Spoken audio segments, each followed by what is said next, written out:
Hello guys, welcome to my channel. तो अभी Lucent topic wise मैं कंप्लीट करवा रही हूँ।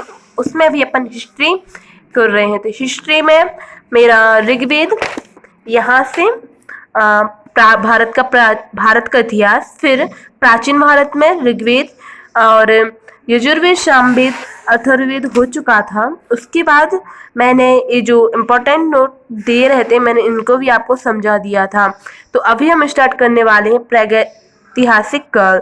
तो अगर आपको वीडियो पसंद आए तो प्लीज़ मेरे चैनल को शेयर एंड सब्सक्राइब जरूर करें। तो स्टार्ट करते हैं। जिस काल में मनुष्य ने घटनाओं का कोई लिखित विवरण उद्धृत नहीं किया उसे प्रागैतिहासिक काल कहते हैं।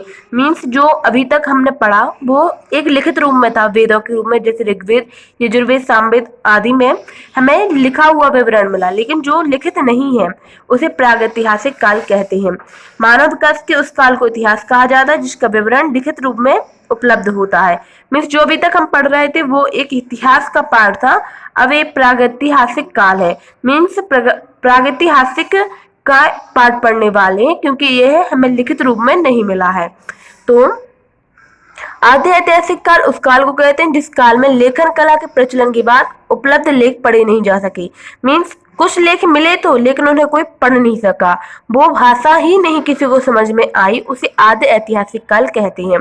ज्ञानी मानव का प्रवेश इस धरती पर आज से लगभग 30 या 40 हजार वर्ष पूर्व हुआ। पूर्व पाषाण युग या पूरा पाषाण काल के मानव की आजीविका का मुख्य आधार शिकार था। शिकार पूरा पाषाण काल में आदि मानव के मनोरंजन के भी साधन थे। मीन्स जो इंसान था वह पहले शिकार के ऊपर ही निर्भर था और शिकार के द्वारा ही वह मनोरंजन भी करते थे। आग का आविष्कार पूरा पाषाण काल में हुआ। पहिए का आविष्कार नवपाषाण काल में हुआ।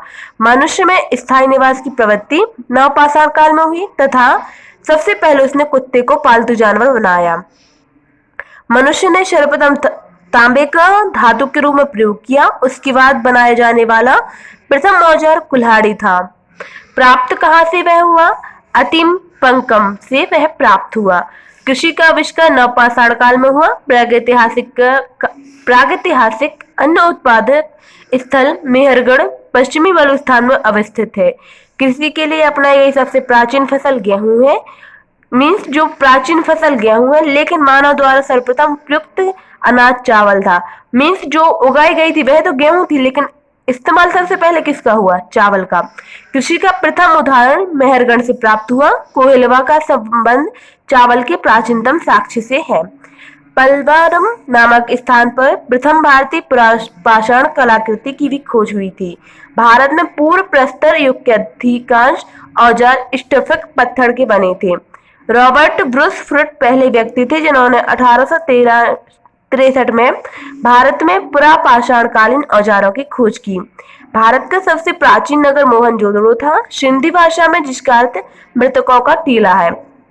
मीन्स हिंदी में तो वैसे हम बोलते हैं कि प्राचीन नगर है वह मोहनजोदड़ो बोलते हैं, लेकिन ऐसे सिंधी जो भाषी है वह मृतकों का टीला बोलते हैं। असम का श्वेतभू गिबन भारत में पाया जाने वाला एकमात्र मानवभाव कपि है। इनाम गांव ताम्रपाषाण युग की एक बड़ी बस्ती थी। इसका संबंध जौरवे संस्कृति से है।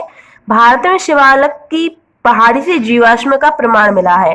भारत में मनुष्य संबंधी सबसे पहला प्रमाण नर्मदा घाटी में मिलता है। भारतीय नागरिक सेवा के अधिकारी रिजेल प्रथम व्यक्ति थे जिन्होंने प्रथम बार वैज्ञानिक आधार पर भारत की जनसंख्या का प्रजातीय विभेदीकरण किया। तो जातियों के रूप में जो सबसे पहले हमारे यहाँ पे जनगणना हुई थी वह रिजेल के द्वारा हुई थी। अगर आपको वीडियो पसंद आया तो आप मेरे चैनल को शेयर एंड सब्सक्राइब जरूर करें। अब मैं सिंधु सभ्यता आपको नेक्स्ट वीडियो में समझाऊंगी। इसके पहले की प्रागैतिहासिक काल की वीडियो आपको मेरे चैनल पर मिल जाएंगे। अगर आपको हेल्पफुल लगे तो आप उनको भी देख सकते हैं। और अगर आपको वीडियो पसंद आया तो आप प्लीज़ मेरे चैनल को लाइक जरूर करें। Thanks for watching. और हाँ, अगर आप इस टाइप से एक बार समझ लेंगे तो इसके बाद आप इसे खुद भी एक बार पढ़ने का कोशिश जरूर करें। फिर जब आप इसे एक बार खुद पढ़ लेंगे उसके बाद ऑप्शनल की जो बुक आती है लूसेंट की, उसमें एक बार क्वेश्चन जरूर लगाएं, क्योंकि लूसेंट कभी कोई याद नहीं कर पाता, लेकिन आपके पॉइंट जो दिमाग है उसमें एक पॉइंट ऑफ व्यू बन जाएगा इन क्वेश्चन को लेकर। अगर आप जब किसी कंपटीशन में किसी पेपर को देने जाएंगे तो जब आपके पास 4 ऑप्शन होंगे तो आप उनमें से राइट आंसर 90% आप लगा दोगे, क्योंकि आप उसके बारे में ऑलरेडी एक बार पढ़ चुके होगे। तो आपको अगर वीडियो हेल्पफुल लगा तो आप प्लीज मेरे चैनल को शेयर एंड सब्सक्राइब जरूर करें। Thanks for watching.